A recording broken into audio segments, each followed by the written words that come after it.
Melbourne, c'est l'ambiance, le public, le parc et ces choses-là. La beauté du circuit entre les arbres, on se ressent vraiment dans un parc. Et aussi un petit peu de jet lag.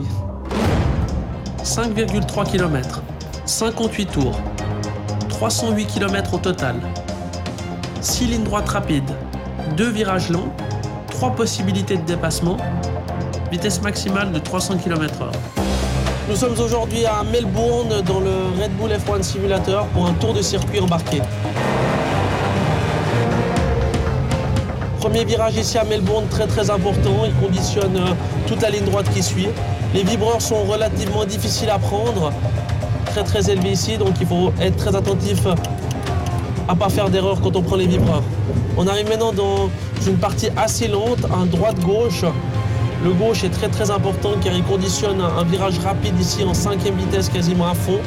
C'est très important d'avoir des bons points de repère. Comme on peut le voir ici, il y a beaucoup d'ombre à cause des arbres sur le côté.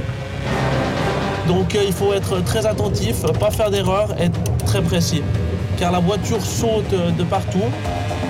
Donc pas trop de risques dans ce virage-là avant de repartir pour une longue ligne droite et la partie rapide du circuit.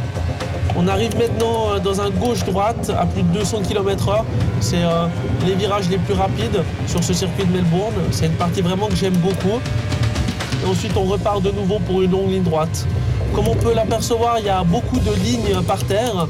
Donc, comme je l'ai dit auparavant, les points de freinage sont très importants. Maintenant, la dernière partie du circuit est relativement lente.